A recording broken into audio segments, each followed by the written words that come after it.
Lord Krishna's birthday. We celebrate the birthday with great fervor and enthusiasm. Did you celebrate it? Did you watch the processions? Welcome once again to News Analysis. News Analysis, a weekly magazine on current affairs. To begin with, the main points in a nutshell. Democratic Convention, Obama lays out election choice. Prince Harry deployed to Afghanistan. Earthquakes shake southwest China's Yunnan.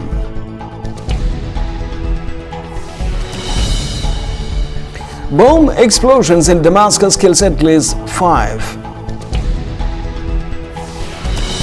US to designate Haqqani network as terror group.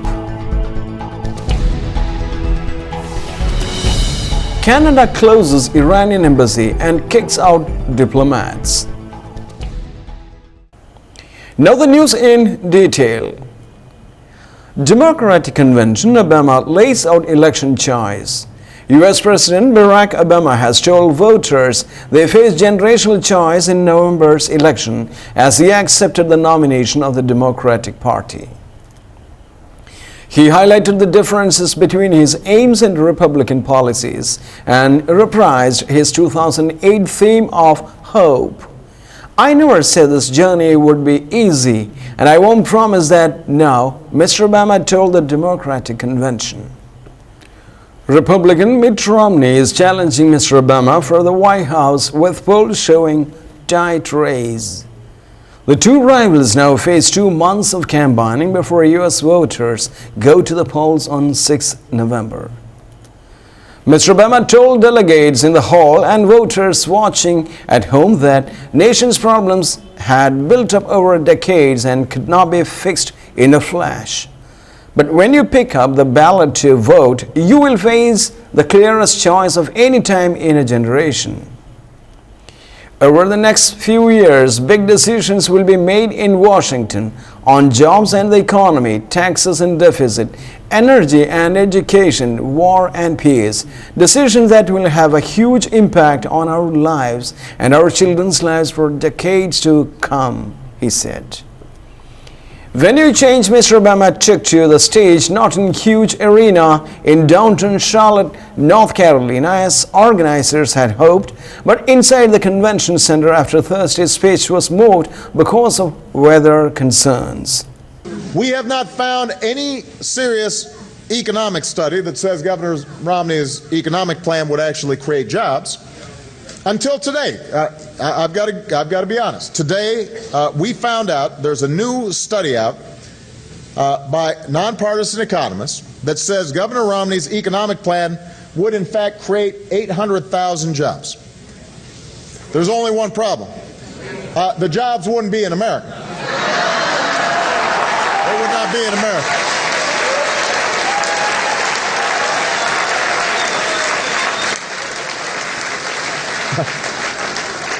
They'd be in other countries. Prince Harry deployed to Afghanistan. Prince Harry has been deployed to Afghanistan for 4 months, the Ministry of Defense says. The Prince and a Pasha helicopter pilot arrived on Thursday night at the main British base Camp Bastion in Helmand.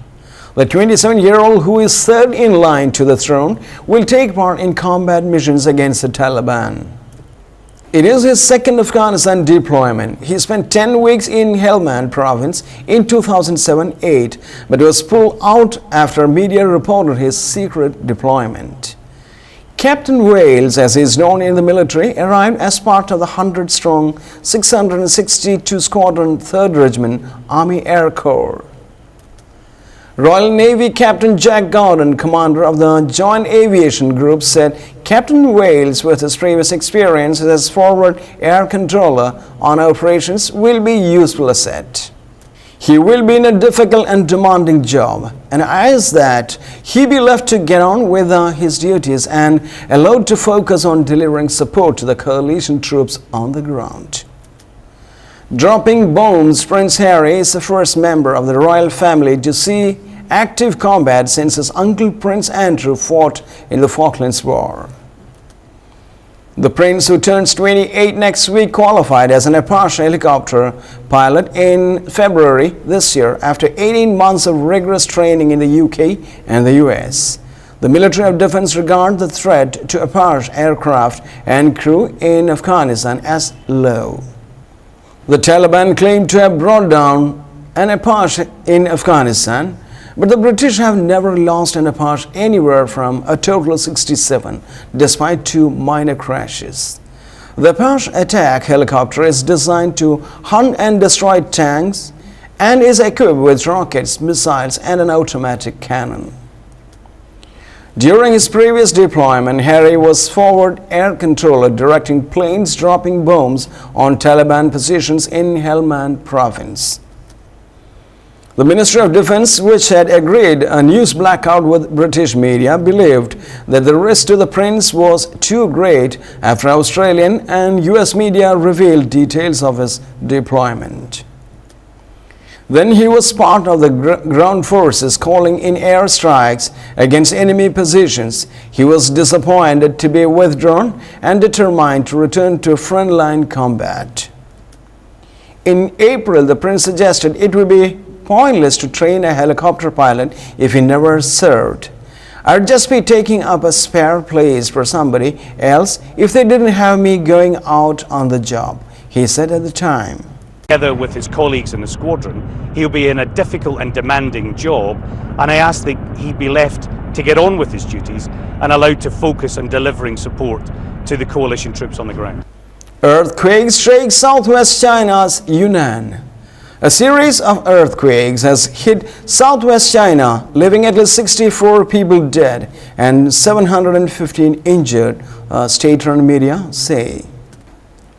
The quake struck the border of Yunnan and Jingzhou provinces, where the largest fell at 11:19 Beijing time. That means 03:19 GMT, Xinhua news agency said. The U.S. Geological Survey registered the 2 strongest of the series of quakes at 5.6 magnitude. The quakes affected mostly mountainous areas that saw landslides, reports say. Premier Wang Jiabao is making his way to the area, according to Xinhua.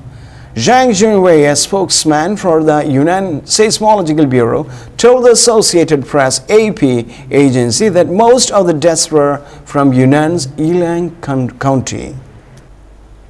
The casualty number is still being compiled. I don't know what like for the other towns, but my town got hit badly, another government official in Yilan told AP. No deaths have been reported in Guizhou so far. Aid agencies say they are concerned about the plight of children in the 2 provinces following the quakes.